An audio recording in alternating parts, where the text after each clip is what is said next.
Hey everybody, this is the Drive On Podcast, where we talk about issues affecting veterans after they get out of the military. I'm your host, Scott DeLuzio, and now, let's get on with the show. On January 15th, 2009, U.S. Airways Flight 1549 took off from New York City's LaGuardia Airport. On board were 155 passengers and crew. The pilot on this flight was an expert pilot and an aviation safety expert. At that point in his career, he logged nearly 20,000 flight hours and served in the U.S. Air Force prior to his civilian pilot career. About 2 minutes into this flight, the plane unexpectedly struck a flock of geese. This incident caused both engines to lose power. And at the time, given the plane's low altitude, shortly after taking off, the lack of engine power, and the distance to nearby airports, the pilots realized that they were unable to steer the plane back for a safe landing. Instead, the only option they really had was to ditch the plane. They ditched it in the Hudson River. Now, all passengers and crew survived this landing after being rescued by nearby boats. The landing was referred to as the Miracle on the Hudson, and you may recall this story from the news at the time, which certainly it was a great story. It also later was made into a movie called Sully, named after the pilot, who expertly glided the plane and its precious cargo back to safety. Now, the pilot and crew on this flight didn't survive by panicking, by pointing fingers, calling names, playing that blame game that we oftentimes do. No, that wouldn't have helped the situation. The plane was going down regardless of whose fault it was. And oh yeah, by the way, there's not really much they could have done to avoid flying into a flock of geese. They survived by relying on their training. They were prepared, right? The flight attendants ensured that all passengers had their seatbelt on and that they assumed that crash position. The flight attendants got themselves back and buckled into their seats. They made sure that all of the drink carts and the tray tables were up and were secured and all that stuff. They made sure all that stuff took place. Now, think about it. The plane took off, and about 2 minutes after taking off, it hit that flock of geese. Not very long after hitting that flock of geese, the plane was floating in the Hudson River. These flight attendants didn't exactly have a lot of time to prepare for this. Now, sure, a lot of the preparation was done for them ahead of time. The tray tables were up because that's the way they need to be when you take off on any flight. The drink carts are locked away because that's where they need to be. The passengers are already buckled in their seats because that's what you need to do when you take off on a flight. But they were prepared. These things were already done ahead of time. They didn't need to physically lock up those drink carts or tell passengers to put their tray tables up, because a lot of times these types of accidents happen shortly after takeoff. And so in order to be prepared for this, they come around and they tell you, put your tray tables up, put your seat back up, make sure all the overhead bins are closed, make sure all your baggage is put away and tucked under your seat and things like that. They don't do that because they want to be a pain in your butt. They do that because they want to prepare for incidents like this. And sure, these incidents are rare. They don't really happen all that often, but when they do, being prepared like this saves lives. And in this situation, it saved every life on that plane. Everyone got off that plane and survived. The pilot on that flight was also a glider pilot, which, while I'm no aviation expert, I would imagine flying a glider is similar to flying a commercial airliner with no engines, or no engine power anyways. He also, as I mentioned before, served in the U.S. Air Force as a pilot. And so he's trained for situations like this, no matter how unlikely they may seem. No one expected that day to take off and hit a flock of geese and end up in the Hudson River. I don't know anybody who would have gotten on that flight if they knew that that was what was going to happen. They were planning on going to wherever their destination was. Maybe it was home. Maybe it was their job that was taking them someplace. They had a destination in mind, and it was not the Hudson River. But the pilot and the crew prepared, and they did what they needed to make the best of that terrible situation. They couldn't turn the plane around and fly it back to the airport. Doing so would have put in danger the lives of everybody on the ground between where they hit that flock of geese and the airport. We all know what a plane full of fuel can do to the New York City skyline. On September 11th, they clearly were able to destroy buildings and kill many, many people.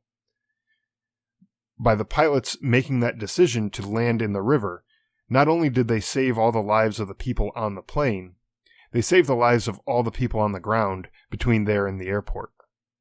So they made a very difficult decision in a very short amount of time, but they did so because they were prepared. When I was a kid, my dad taught me how to play baseball. And he'd tell me that whenever I was in the field, no matter which position I was playing, whether I was the catcher, whether I was in the outfield, whether I was shortstop, second base, whatever position I was playing, he'd always tell me to ask myself the question, if the ball's hit to me, what should I do with it? And think about it. It makes a lot of sense. That way, if the ball is hit to me, I'm not standing there holding the ball, trying to now analyze the situation and figure out where the ball needs to be thrown. If I figure this out before the pitch is even thrown, I know where all the runners are. I know my own throwing ability, so I know how far I'll be able to throw. So if I'm far out in the outfield, I'll know, am I going to be able to make it to second base? Am I going to need to throw it to a cutoff man? Am I going to need to throw it to a different base or whatever, based on the distance that we're trying to cover? So by asking myself that question every single time, I'm prepared. I know what I'm going to do. I don't even have to think about it. I catch the ball, whether it's in the air or on the ground, and I throw it to where I'm supposed to throw it because I've already figured that part out. I don't have to stop and figure that out all over again, just because the ball came to me. So I'm already prepared in that situation. And it makes a lot of sense to do this in your daily life. I mean, think about even just a self-defense perspective, right? A lot of times people think, oh, I don't need to learn self-defense or martial arts or arm myself with firearm or mace or anything like that. I live in a nice neighborhood. I live in a good city or a good town. Everybody knows each other. I'm going to be fine. I don't need to learn how to defend myself, right? And they are, and they're right all the time. They're right about that until they're not. You can't learn martial arts when someone's in the middle of attacking you, right? You're not going to magically find mace in your pocket in the middle of an attack. Even if you do carry mace or a firearm for protection, if you've never practiced with it, how do you know you'll be able to do what you need to do when you really need it?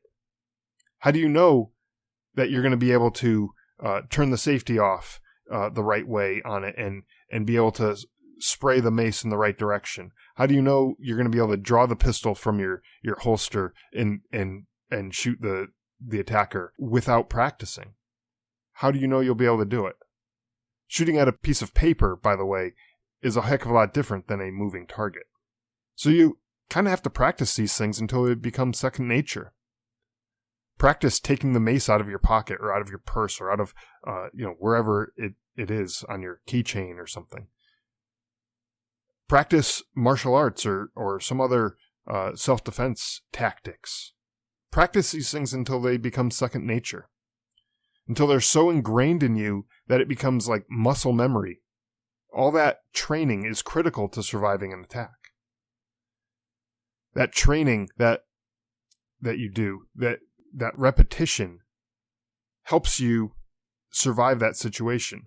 That repetition of always asking myself, what am I going to do with the ball when it comes to me in baseball, help our team win games. Because if I was to stand there with the baseball in my hand and not throw it or not, run to a base and tag it or whatever the case may be, the runners would keep advancing and they'd eventually score more runs, right? So you have to be prepared. In the military, we practiced the most basic battle drills over and over again until we could do them in our sleep, and it was boring. It was tedious. But you knew that any one of the guys in your unit would be able to flank the enemy or breach a building at a moment's notice if they needed to. And that training, that repetition, that muscle memory with these drills is what made us prepared and kept us safe when we actually had to do them for real, in real life, in a combat type of situation. What about the other unexpected situations in your life? A lot of times we rely on technology to keep us safe. Cars have those blind spot sensors that beep or flash whenever another car is in your blind spot, or they have like low tire pressure indicators, and a lot of other like convenient bells and whistle type things that make driving a car much easier and, quite frankly, a lot safer. But what happens when those sensors break? What happens when that blind spot sensor stops working, stops sensing that there's a car nearby, or maybe that car zoomed in too quick and you didn't happen to notice it? Do you still check your blind spot? Do you check your tire pressure on a regular basis? By doing those things, you're preparing yourself for that off chance that one of those sensors isn't working the way it should be. You're preparing yourself so that way, should you happen to see someone in your blind spot and that sensor doesn't go off, you need to take your car in for a repair to have that sensor checked. You know that if you check your tire pressure and the tires are super low on air, but the sensor isn't going off, you know that sensor's not working, and you need to get that fixed. So it's part of being prepared. It's part of not taking things for granted, that things are just going to work the way they're supposed to. The pilot who was flying that plane over the Hudson could have taken off and just expected that his engines are going to work the way they're supposed to for the duration of the flight. Had he done that 2 minutes into the flight when they stopped working, he would have panicked and not known what to do with the plane. Maybe he would have tried to bring it back to the airport. And in doing so, he might have crashed in the middle of the city somewhere. There's a quote by Ben Franklin that I only just recently heard for the first time, but it's obviously an older quote. The quote is, "By failing to prepare, you are preparing to fail." And it makes a lot of sense. That if you don't take that time to plan for things that are unexpected, those unexpected events, when they eventually do happen, are going to make you fail. You're not going to know how to react. You won't know which base to throw the baseball to. You won't know that there are alternatives to an airport for landing up your plane, right? And now, obviously, these things are not the things that we're talking about for your everyday life. But think about how often in our everyday life we're unprepared. You never expect an interviewer at your job interview to ask certain questions. And so maybe you didn't prepare a good answer. And you might be sitting there looking kind of dumb while he's asking those questions. And you're not answering them, at least not with a good answer. You might not think that the relationship you're in will end. Maybe you think everything's great, but the other person in the relationship is having a tough time. And if you're living together, maybe you'll have to find a new place to live. Or maybe you were relying on each other for certain things, and now that person's all of a sudden out of your life. And what you were relying on them for is no longer there. You never stop and think that maybe your spouse or maybe a child would develop a life-threatening illness, especially not at young ages. And so you may not even bother getting a will or buying life insurance. And do you know that most times when you buy life insurance, the earlier you buy it in life, the cheaper it ends up being?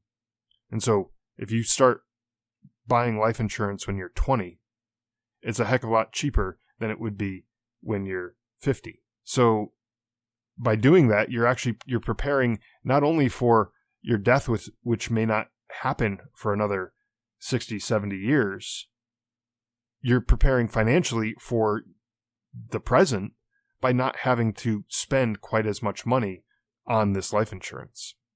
Did you know that having a will drawn up actually makes life easier for your loved ones should something happen to you?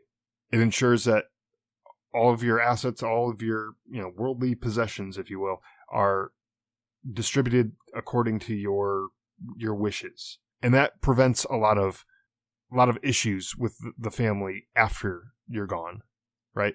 And so, yeah, sure, it doesn't necessarily affect you, but they're still your loved ones, and you still care about them, and you still want to do what's right for them. And so having these things put in place before they're needed prepares them for that terrible situation that they would otherwise be left in. Life is pretty random, and there are so many things that can take us by surprise. That's why we need to be prepared for these worst-case scenarios and have a plan. You know what? Have several plans. We all know that the first plan that we have is probably not going to pan out anyways.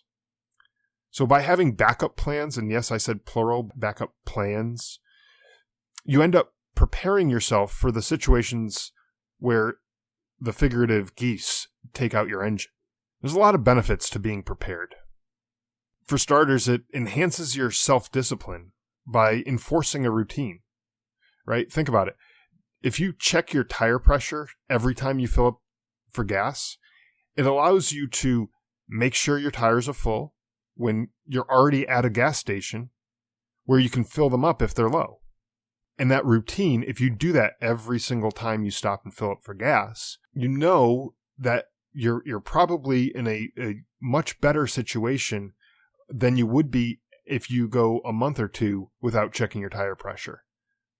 If you're just relying on that tire pressure indicator, that light that flashes on your dashboard when the tire pressure is low, you have no way of knowing whether or not that indicator is even accurate, if it's even working correctly. So check for yourself.